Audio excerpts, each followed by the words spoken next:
Hi everyone, welcome back to the channel. This is David Listen, and this is my first video on my new channel focusing more on Buddhism, strictly on Buddhism and Buddhist practice. And for today's video, I'd like to talk about how to learn Buddhism with a more systematic approach. In contrast to trying to learn Buddhism by just reading a little bit here, reading a little bit there, watching a video, doing some meditation in a more scattered, less focused, less organized way. So, firstly, I'd like to start with talking about the purpose of Buddhist practice. So, if you're considering learning about Buddhism, you're not sure if you're ready to invest so much time in it, it's important to know right off what is the purpose of this practice. And if your own values align with it, then you'll likely feel more comfortable to make a commitment to it and engage in some form of systematic study. So the purpose of Buddhism is for understanding and resolving suffering, and experiencing what we could describe as true joy, true happiness. True in contrast to a kind of happiness which we could say is false or conditioned, where we're happy sometimes based on a certain situation and then unhappy at other times. That's conditioned happiness. True happiness doesn't depend on anything, doesn't depend on anything external to us, but it's a potential to experience an inherent joy and happiness based on what? Based on what is called wisdom, inherent wisdom, or our capacity to see clearly ourselves and the world, and our integration with the world. There are different terms that describe this kind of insight, and I'll talk about that later. But the purpose is to realize this capacity for wisdom that we have, which releases us from suffering. And when we're released from suffering, we also have this capacity to be compassionate, to be aware of the needs of others, and to respond to that in a skillful way. So the practice of Buddhism is not just for yourself or for oneself, but the grander purpose is to benefit all beings, all people, and on a broader scale, all living beings. Because if we look at the bigger picture, all of us, all human beings, all living beings, and technically non-living beings, we're all part of this totality, this grand ecosystem of life. So when we benefit, everyone benefits.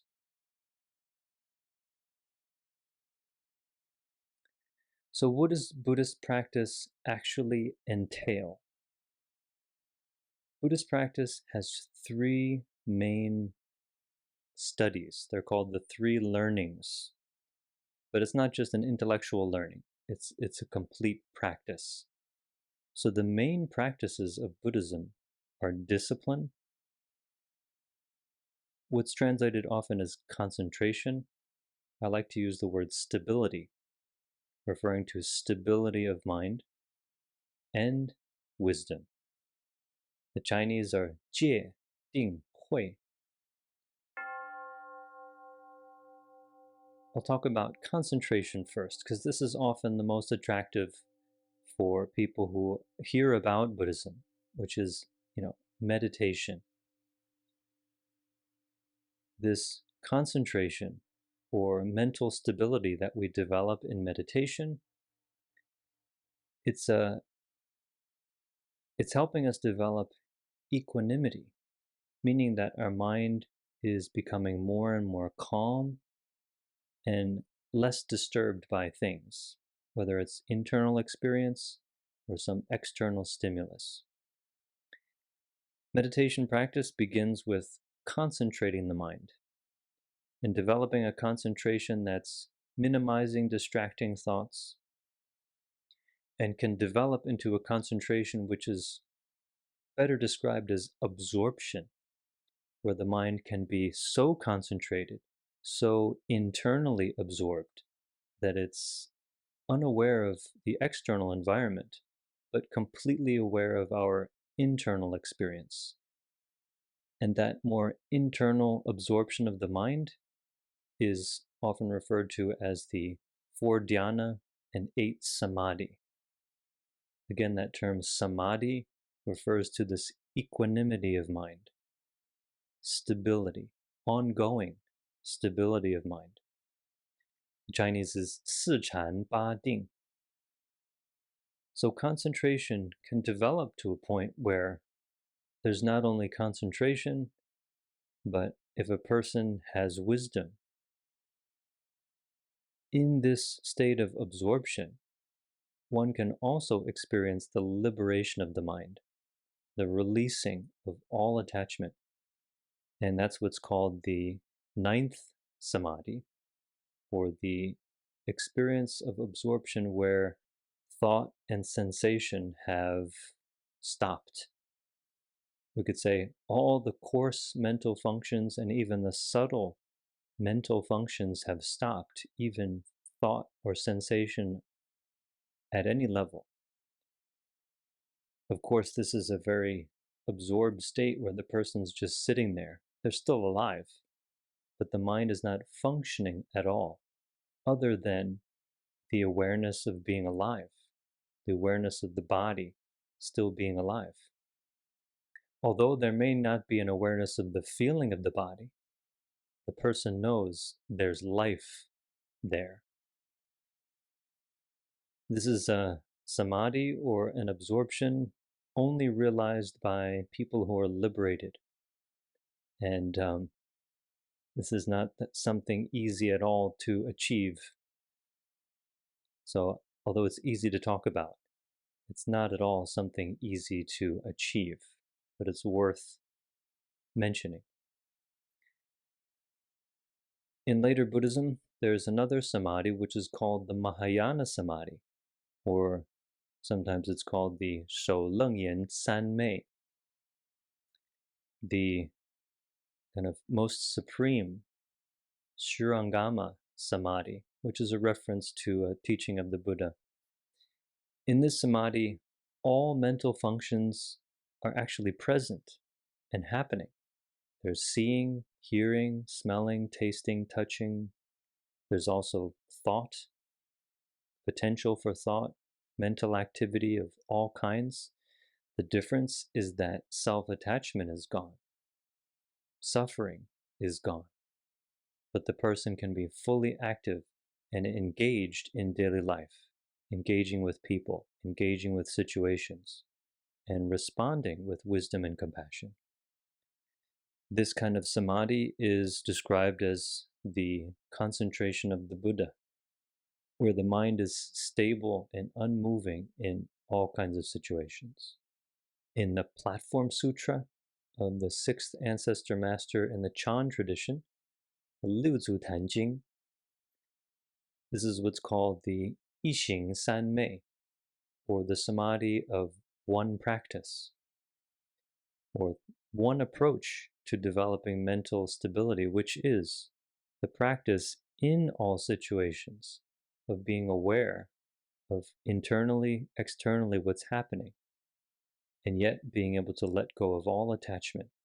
So this samadhi of one practice is something that we can apply in daily life, in all situations. Even if we haven't realized it fully, in the Chan tradition, this Yixing San Mei points out that in all these situations we can still practice, we can still develop mental stability and clarity, and cultivate these aspects of wisdom and compassion. So meditation practice itself can be done alone.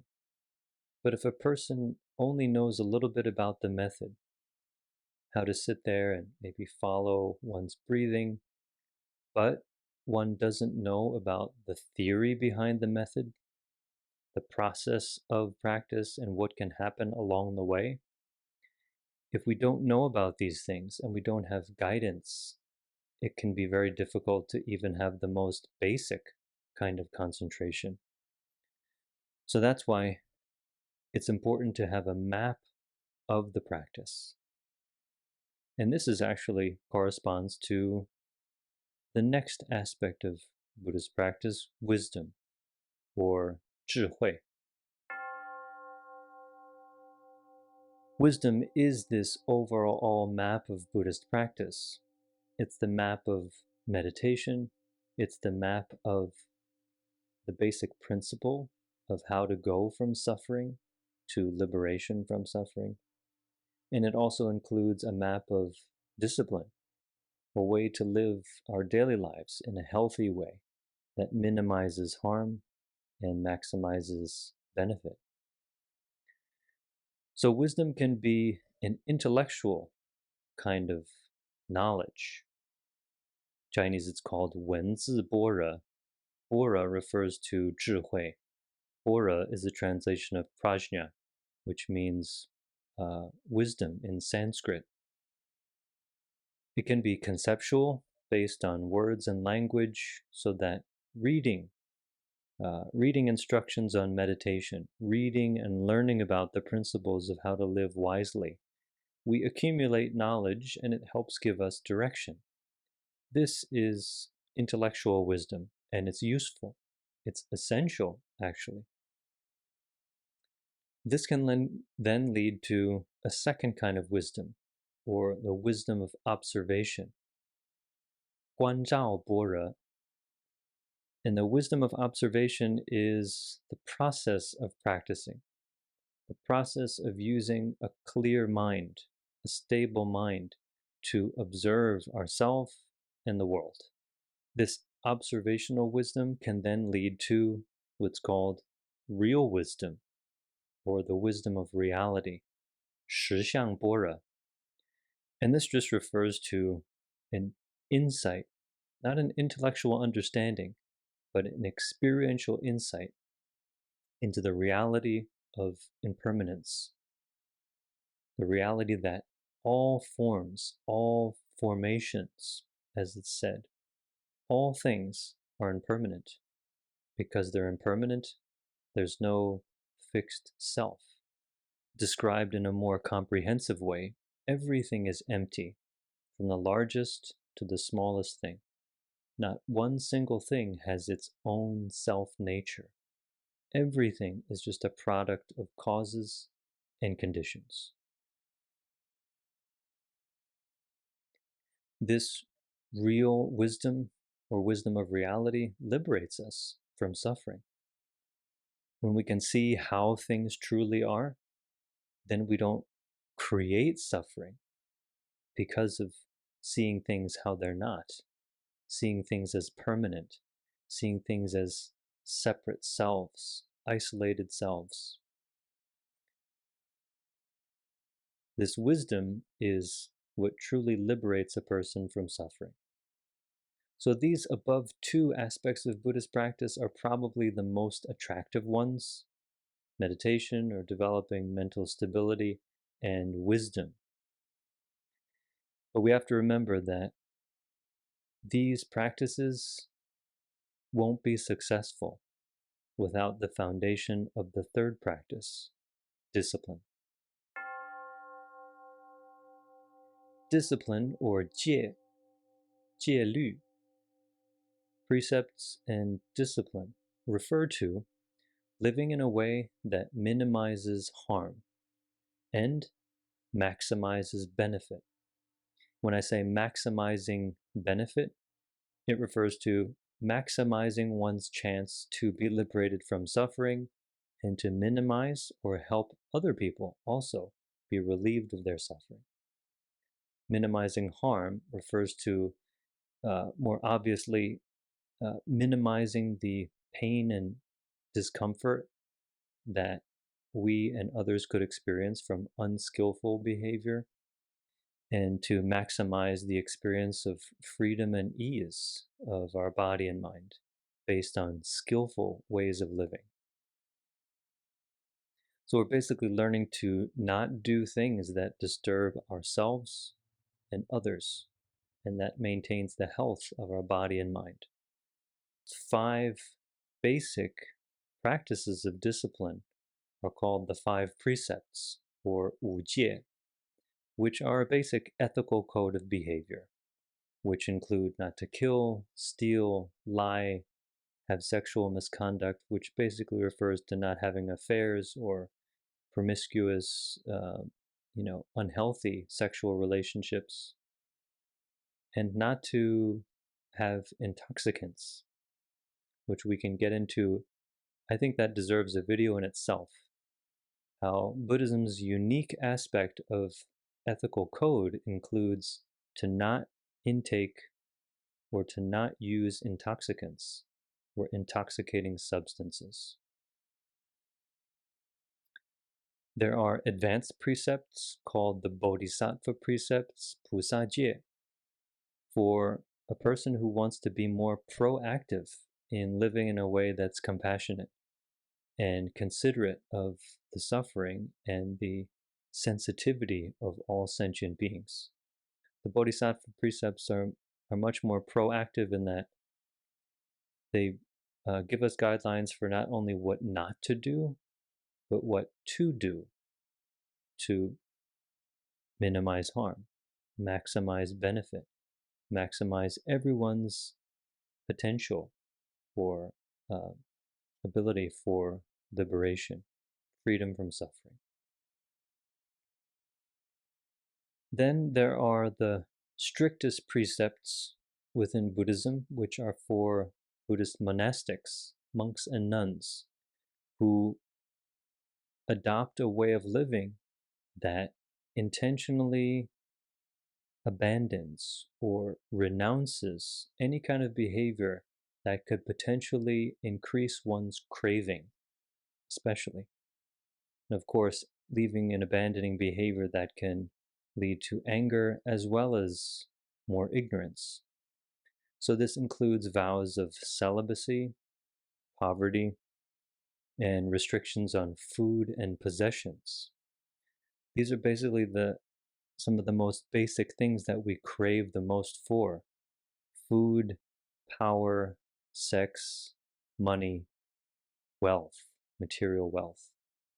Monastics minimize and omit these behaviors to minimize the craving and disturbance in the mind.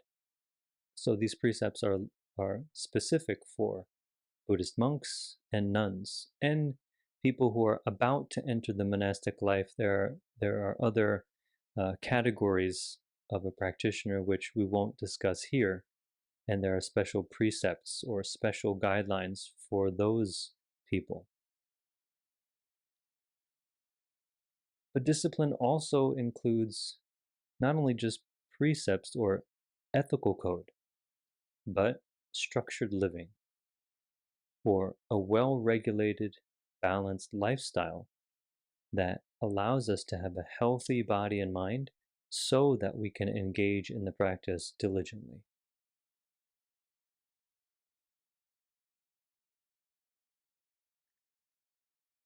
So how can we actually progress on the study and practice of these 3 aspects of Buddhist practice: discipline, stability, and wisdom?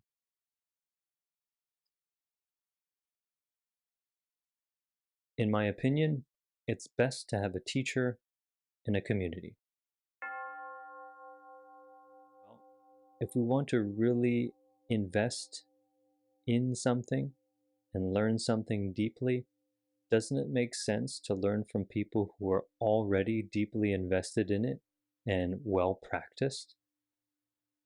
When we learn from a teacher, this is a person who's a professional, so to speak, or someone who's devoted their life to the practice.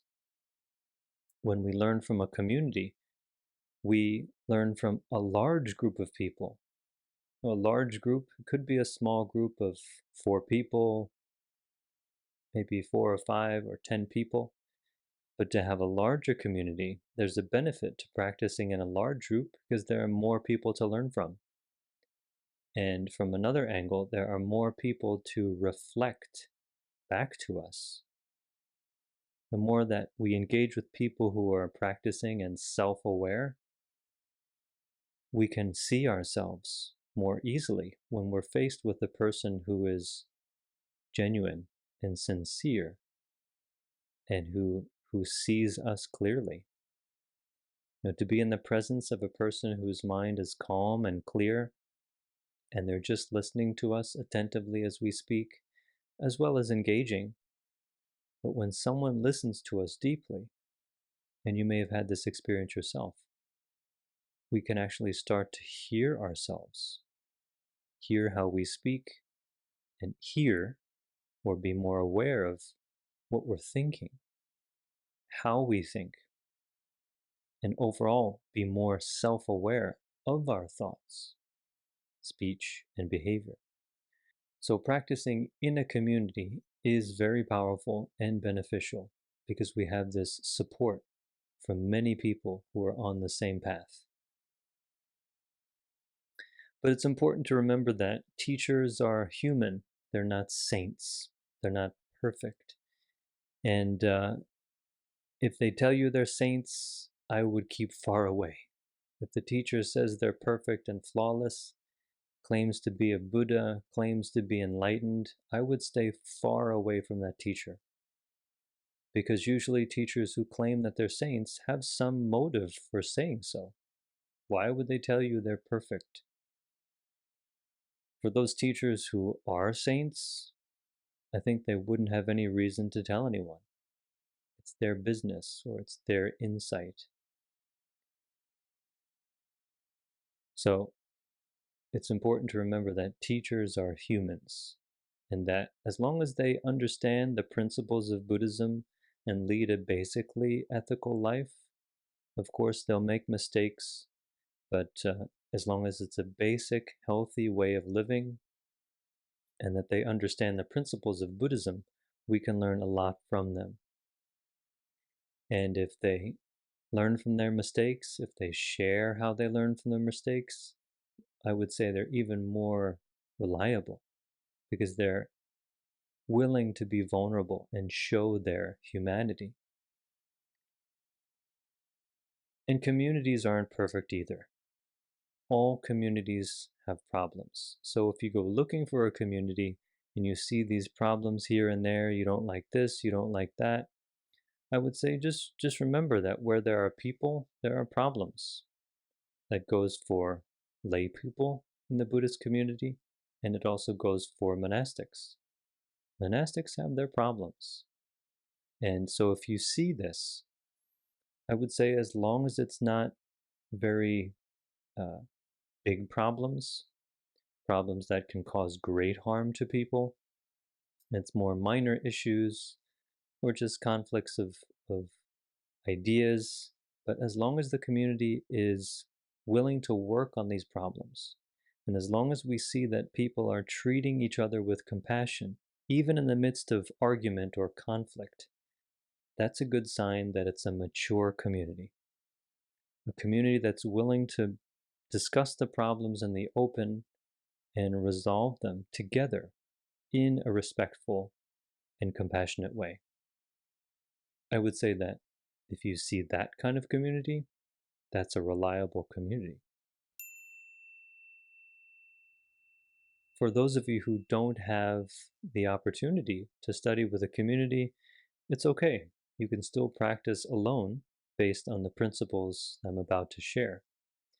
But I still recommend to check in with a teacher, even if you don't have physical proximity to close physical proximity to a community. With the internet, with telephone calls, you can still reach out to an experienced teacher to get some feedback on your practice, to help you check your understanding, your view of the practice, as well as your use of the method or methods as well. If you don't, practicing alone can result in trouble. I've met people in the past who were practicing in isolation, either on some form of solitary retreat or just long-term isolation, and I found that they got into trouble, meaning they got into mental trouble. They had psychological problems because of the way they were practicing, because of their view. So it can be dangerous if a person invests themselves deeply in something, but they're going about it in an unskillful way. So be careful if you're practicing on your own, and try to have some contact with the teacher and community at some point. So let's first talk about the practice of developing mental stability. Often this is done through meditation, sitting meditation, walking meditation, various other practices, even like copying sutras. Many people who can write in Chinese especially can use calligraphy as a way to concentrate the mind. I think this would be great if we developed our calligraphy in English, and we had more newer Buddhist calligraphy in English, kind of like Thich Nhat Hanh's calligraphy, which is beautiful. This is also a practice of concentration. But if we want to truly develop mental stability, in my opinion, it requires dedication to a consistent meditation practice every day. Whether you start with 5 minutes a day just to get into it, that's fine. But it has to be consistent. And I think it has to be daily. Eventually daily. In the beginning, if you feel that you just can't commit to a daily meditation practice, okay. But really ask yourself. You can brush your teeth every day. You can shower every day. Well, I guess that depends. You most likely eat every day. And you spend time on these things because they're essential for your physical hygiene and health. What about our mental health? What about our capacity for wisdom and insight? Doesn't that require dedication? Doesn't that require consistency? So that's why I think daily meditation practice, from 5 minutes in the beginning to 40 minutes to even an hour, if you have that time. Many people sit twice a day, once in the morning, once in the evening. But whatever time you can commit to, it's important to have that consistent daily sitting meditation practice.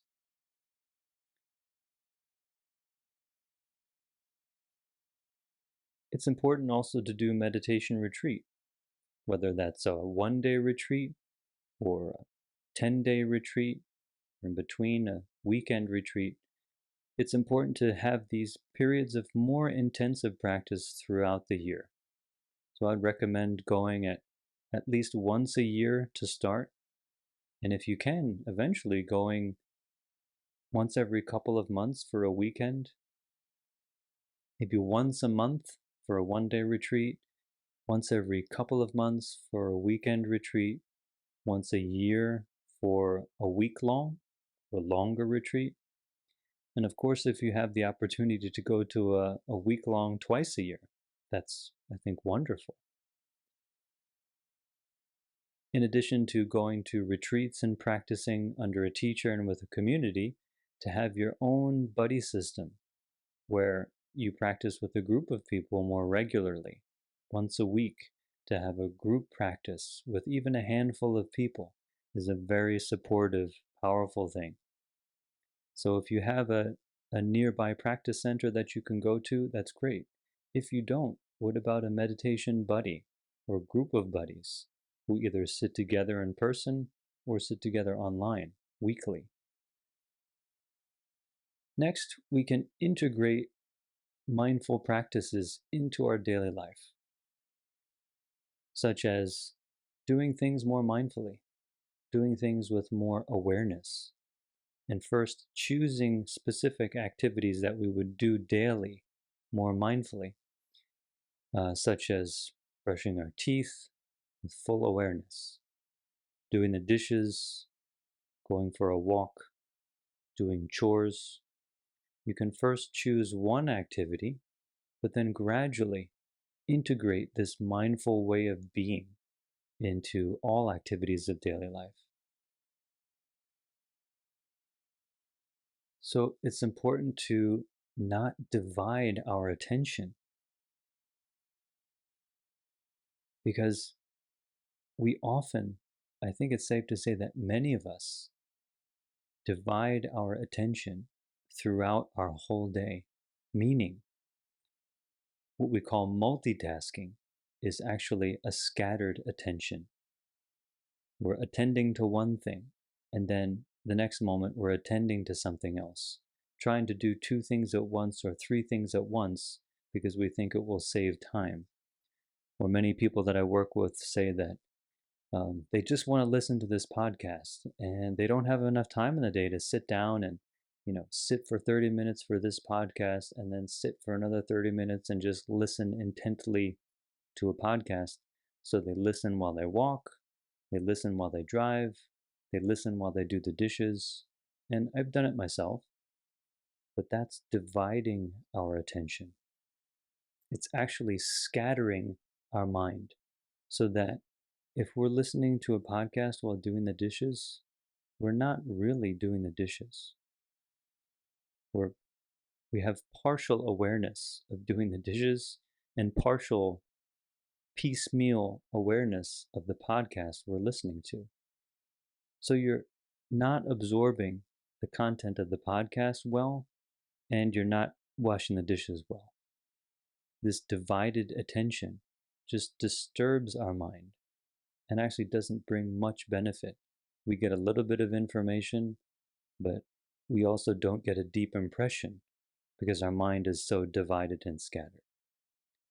So not dividing our attention is a way to integrate mindfulness into our daily life, and whatever we're doing, just do that.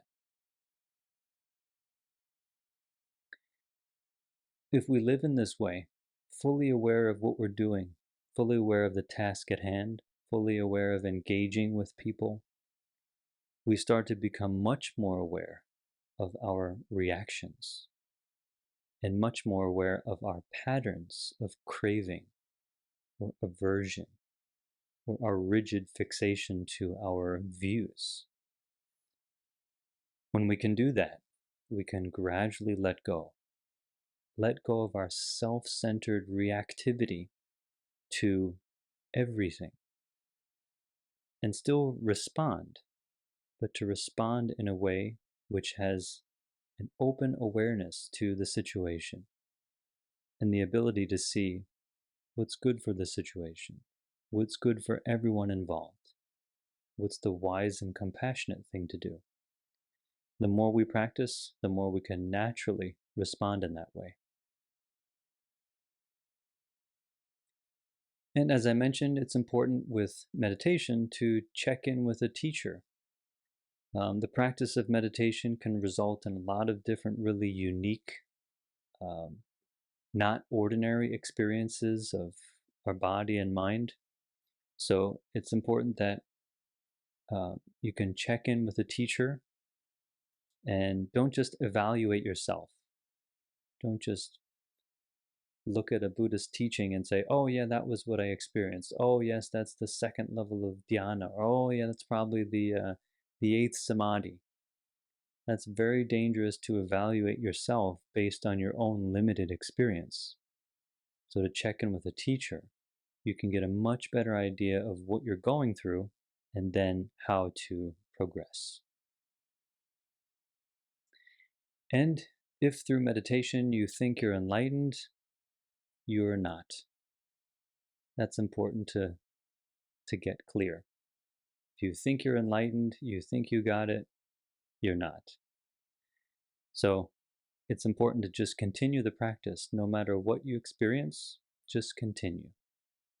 Even if it is a genuine experience of insight or wisdom, if you really are excited about it, you want to tell everyone about it, and you want to get confirmed or validated by a teacher, that's a good sign that it wasn't, or most likely wasn't, genuine insight. Because genuine insight is letting go of self-attachment, letting go of the concern for yourself, letting go of wanting to become something, letting go of the idea of wanting to be enlightened. So if you have this motivation to be recognized, that's a clear sign that self-attachment is still there and very strong. What about the practice of wisdom, or 智慧?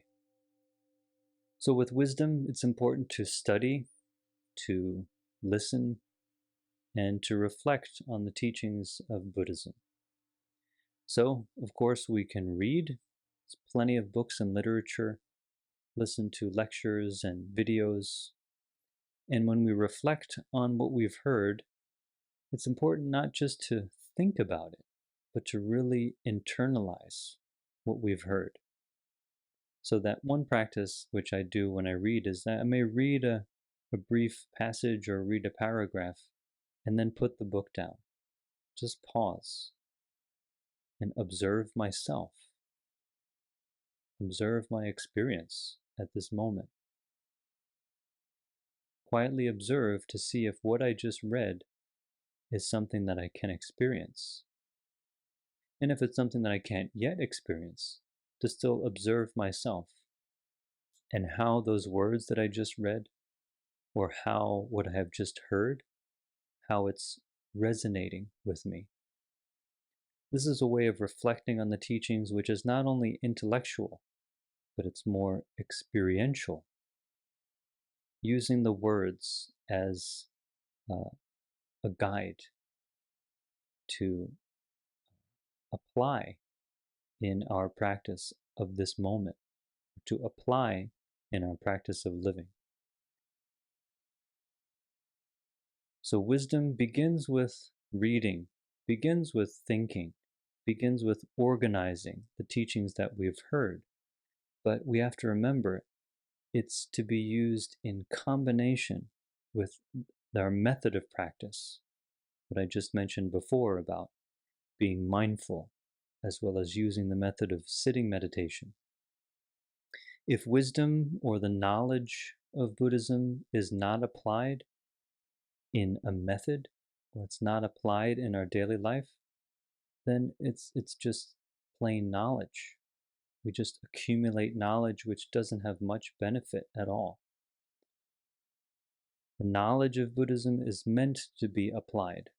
So we need to remember that this is not just studying the teachings for the sake of academics or for the sake of being able to show people that we're knowledgeable, but it's for the sake of resolving our suffering. Studying the Dharma is for the sake of helping others resolve their suffering as well.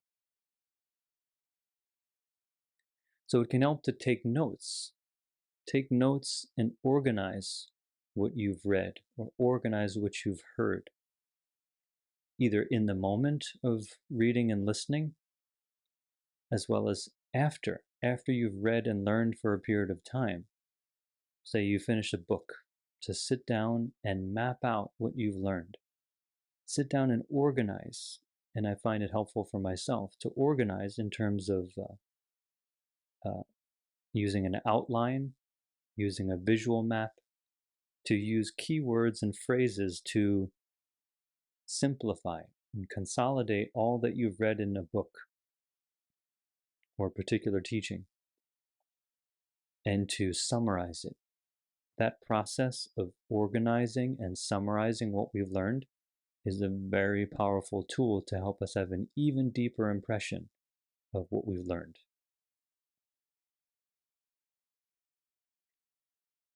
It can help to start by studying and learning broader topics and then becoming more focused. So, for example, the basics of Buddhism, or the broader way to study Buddhism, is, well, in terms of studying the discourses of the Buddha, to start with the Agamas, or the Nikayas, which is a collection of sutras or discourses of the Buddha that emphasize the foundation of Buddhist practice, the foundation concepts, which I just mentioned before: impermanence, selflessness, emptiness, nirvana. These basic concepts and principles are very much prominent in the Agamas. This collection of teachings is often referred to as the foundational teachings. It also includes the Eightfold Noble Path, the 12 links of dependent origination, of which dependent origination is the core of all Buddhist teachings. So it's presented in a very simple form in the Agamas, or the Nikayas, whereas in later Mahayana Buddhism, as Buddhism evolved and developed, teachings appeared, discourses from the Buddha, or some people believe that it wasn't the Buddha who actually spoke these discourses, but later people kind of built upon the basics of Buddhism and created these new teachings. That's an interesting argument, actually, because all of the Buddha's discourses, we can argue, were not spoken directly by the Buddha. Why? Well, because we know that Buddhism was an oral tradition for 400 to 500 years, roughly, before the teachings were actually written down. 500 years after the Buddha passed away, the teachings were written down. So 500 years of oral tradition, I'm sure there was a lot of change to the content as people remembered it differently, as they added their own experience, and after things were written down as well. Things develop as they're written, copied, and passed on. Everything is always developing, having more added to it or some taken away. It's just a natural process of the evolution of information. So for those people who are wondering, is Mahayana Buddhism really what the Buddha said? Well, you can reflect on nothing was exactly what the Buddha said. But we can be confident that the core of the Buddha's teachings are there. Impermanence, selflessness, nirvana, emptiness. These core teachings were then developed and expanded upon. So in the Mahayana sutras and commentaries, such as school of thinking, which is referred to as consciousness only, school of thought, which refers to emptiness, school of thought, which refers more to Buddha nature.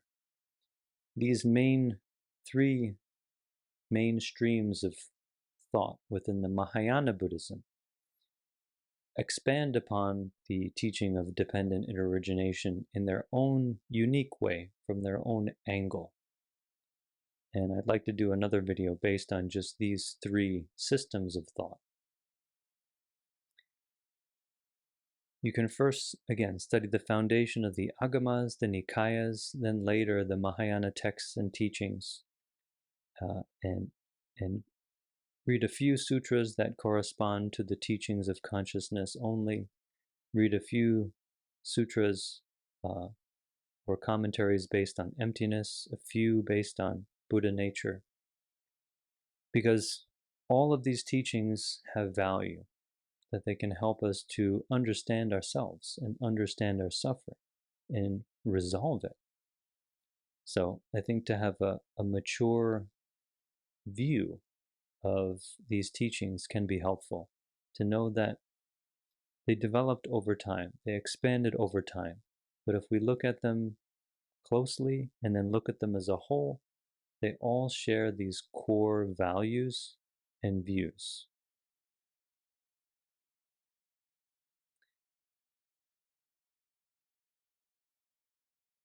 And I think it's useful to read the original, or we can say the discourses of the Buddha just as they are, and then read commentaries by both ancient teachers and modern teachers to help you understand the language, especially if you're reading it in Chinese. Many Chinese speakers find it's quite difficult to read the classical texts, especially Buddhist texts that have a lot of technical language. And even folks who are reading them in English or other languages, it can be challenging because of the technical language as well as the difficulty in translating it in a very fluid and accessible way. It may be difficult for us to grasp. So to have the commentaries of modern teachers can also be very useful.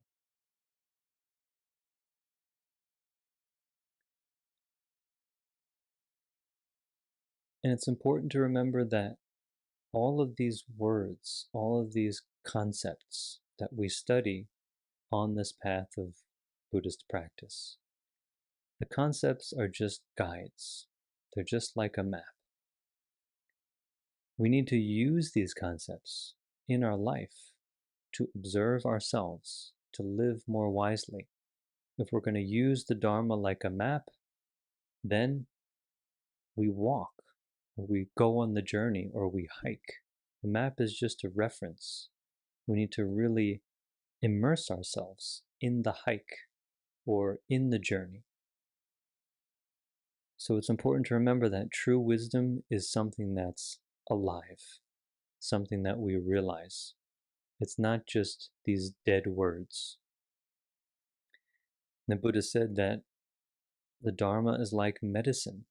It's medicine to cure the illness of the mind. We take too much medicine or we don't use the medicine in the right way, we can make ourselves more sick. So it's important to study skillfully, to also receive guidance from people who understand the teachings, and to apply them in our life. To discuss discipline, or 戒. Discipline, as I mentioned, the basic ethical code of Buddhism is not to kill, steal, lie, have affairs or sexual misconduct, and not to take intoxicants. As a Buddhist or non-Buddhist, just someone who's interested in the study of Buddhism but is not sure about committing, we encourage everyone to take all these precepts and live an ethical, healthy life, but for some people in some situations, they're not able to uphold these behaviors, whether it's because of business, they need to drink alcohol, maybe they're a soldier, so they have to engage in war. So for these special circumstances, a person cannot uphold a certain precept, but when they get the chance, they can then take it up again and live in that ethical way to protect themselves and to protect others. But what if we mess up? What if we make mistakes, and what if we cause harm by what's called breaking the precept? Breaking the precept sounds heavy, but it just means we've made a mistake. We've harmed ourselves and harmed others. What do we do? Are we sinners? Are we damned? No. In Buddhism, we can just reflect and reform. We reflect on ourselves and introspect. We realize the mistake that we've made. We realize the harm that we've caused. And we reform to not do it again. We reform to protect ourselves, to protect the well-being of everyone. So Buddhism has a very forgiving attitude towards its practitioners, because that's compassion. Learning to forgive ourselves when we make mistakes, even when we want to do something wholesome, we don't want to do something unwholesome. When we make mistakes, if we can forgive ourselves, we can just reform and continue on the path. So for those who want to make a commitment to an ethical living, I encourage you to take up the 5 precepts. if you have the opportunity, the Bodhisattva precepts, those more advanced ethical practices, wise, compassionate practices are available. And usually monastic communities will hold a ceremony or hold a series of classes about the Bodhisattva precepts, and you can take them and further develop your compassion. For those of you who don't live near any monastic communities, there are some lay communities who transmit the 5 precepts and Bodhisattva precepts. You can do a search and find in your area if there are such places and such ceremonies where you can take up this practice. And if you haven't yet taken the precepts, the one principle of discipline is just to always reflect on our behavior. Reflect and recognize our bad habits. What bad habits do we have? What areas could we improve upon so that we do less of what creates harm and more of what creates wholesomeness and benefit? And strive to minimize the unwholesome and maximize the wholesome. This practice of discipline, this practice of a wholesome way of living, which reduces craving, reduces our anger, reduces our mental scatteredness and cloudiness. This is the practice of relieving ourselves of suffering. Just by practicing discipline, we're already relieving ourselves of the coarser layers of suffering and what we often call vexation in the tradition of Chan, Fan Nao. Practicing a disciplined, ethically sound, and healthy way of living really reduces a lot of coarse vexations and disturbances of body and mind. And one way to have this stable and disciplined way of life is to create a structure, create a plan for yourself, something concrete. Not just saying, oh yeah, I'll live in a disciplined way, yeah, I'll be wholesome, but really design something, starting from a schedule. How do you live your day-to-day life? Or how do you live your week-to-week? I'm sure there's some kind of rhythm that each one of you has, so that when you find that healthy rhythm, how to live your day, when to sleep, when to eat, when to exercise, when to work, when to rest, when to socialize, when to have leisure, when to study the Dharma, when to do your meditation, when to go on retreats. Have a clear plan. And in this way, we're actually planning our year, not just a vacation where we go to have fun, but where we have our retreats, which is also a kind of fun, just a calmer kind of fun, where we reflect deeply on ourselves. Having a clear structure and clear plan will be much more likely to execute it and act in a way that goes along with what we value. So it's important to have this structure, but it's, again, important to have a structure that takes care of ourselves and takes care of others who we're responsible for. So some people on their path of Buddhist practice can be a bit extreme, especially in the beginning, where they want to do so much meditation, so much Dharma study, even volunteering in a community, that they may forget their responsibilities at home. They may forget, either intentionally or unintentionally, ignore the people closest to them, their spouses, partners, children, to the point where their family may start to hate that they're studying Buddhism. Because mom's studying Buddhism, she's never at home. Or dad's now studying Buddhism, he's always locked up in his office, just reading and meditating. we need to have a balanced approach to our personal practice, which includes others. This is the practice of compassion, including others in our practice so that everyone benefits from it.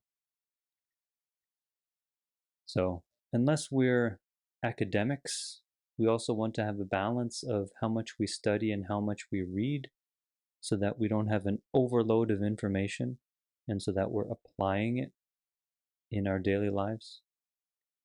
And unless you're a monastic, it's probably not so likely or not possible to take or to attempt to abide by the monastic precepts, such as celibacy, where maybe some people can do that if they're a lay person, but maybe it's not so healthy or not so beneficial for a lay person, especially if you're engaged in a relationship, to all of a sudden say, okay, now I'm going to be celibate. What is your partner going to think of that? Are they going to be happy with you if all of a sudden you decide to be celibate, but they're not? If for lay people, two people are engaged in Buddhism and they really want to be so diligent that they give up sexual activity, that can be a practice when both people have that consensus. But just be mindful that if you already have a partner and you're sexually active, and that's an important part of your relationship, and which it usually is an important part of a balanced, intimate relationship, don't attempt to follow monastic precepts. Follow the lay precepts in a pure and diligent way, and if it comes to a point where you can be celibate and so your partner can as well, that you can minimize your use of money, which I wonder if that's even possible as a lay person, but you can minimize your possessions, simplify your life by managing your wealth skillfully, minimizing useless or frivolous possessions, as well as having a simpler life so that you have more time to focus on the things that you value, especially aspects of Buddhist practice that need more time, such as meditation and study or community practice. For people who want to have more time to do retreat, it's important for them to find work that allows for vacation. They have enough vacation to do these longer retreats. So if you really value engaging in some of these more intensive practices, then you may want to consider arranging your work or finding work that allows flexibility to do these practices. But of course, it's all based on what you value and how you approach the practice. I'd like to also mention briefly that it's important to take care of our bodies. Within the Buddhist tradition, there isn't too much talk of taking care of the physical body, well, at least in the traditions that I've learned from, which are the Chinese Chan tradition. There's not much talk of exercise. As modern people, we think of exercise as a basic activity to maintain physical and mental well-being. But it's important to remember that in the Buddhist tradition, it's transmitted by monastics. And Buddhist monastics, if we look at the Chinese Buddhist tradition, Buddhist monastics for hundreds of years were farming. They were working in the fields every day. They were also building or rebuilding their own monasteries, or they were traveling, walking on foot for hundreds of miles. We go back to the Buddha's time. Every day to have a meal, the monks and nuns had to walk down the mountain into the city or into the communities and beg for alms. So they were walking every day up and down the mountain, holding their bowls, which can become quite heavy. So in all of these monastic traditions, there was no concept of exercise, at least not until more recently. But actually, I take that back, because even in the early days of the Chan tradition with Bodhidharma, it was said that Bodhidharma transmitted a kind of yoga to the Shaolin temple. Later, it was said that Bodhidharma transmitted Kung Fu. But in my opinion, I don't think that that historical record is so accurate. Bodhidharma, coming from India, likely shared his yoga practice. It may have had some martial components, but it was likely that the martial arts of the local area around Shaolin Temple were combined with the physical training of yoga that Bodhidharma shared, and the monastics trained their bodies and kept their bodies healthier and stronger this way, so that they could do the work of meditation and do the work of sharing the teachings with people, with lay community. There's also other components to the history of Shaolin, but apart from that Buddhist monastery, which is only one, monastics do have practices to take care of the body, whether it was by need, where they had to farm and build their temples or walk, or by design, where the monastics began to train the bodies just enough so that the body is healthy and strong. It's important for lay practitioners to do that as well. So I suggest that all of you have some form of exercise, whether it's just walking or simple calisthenics, but resistance training can benefit our bodies very much so. And maybe I'll share another video of how we can apply the Dharma or apply meditative practices to exercise. And it's also important to not watch too many videos. So although there's a lot to learn, we need to take bite-sized pieces and set aside time to learn, to watch videos, to listen to podcasts. And again, not to overwhelm ourselves with too much information, but have a balanced routine of study so that we can absorb all of these teachings on discipline, developing mental stability, and wisdom, and so that we can study in a way which is sustainable and not overwhelming. So in conclusion, this is a basic, systematic way of approaching the study of Buddhism as a whole, where we have the three basic practices, the three learnings of Buddhism: discipline, samadhi, or mental stability, and wisdom. And we need structure in how we go about these three learnings. We need structure, we need a clear plan for ourselves, and we also need support from other people. We need support from living examples of the Buddha Dharma, not just books and words. Books, words are dead. If we have the support from living people, it can really help us on our path of practice. This path of studying Buddhism is a lifetime, if not more, of practice.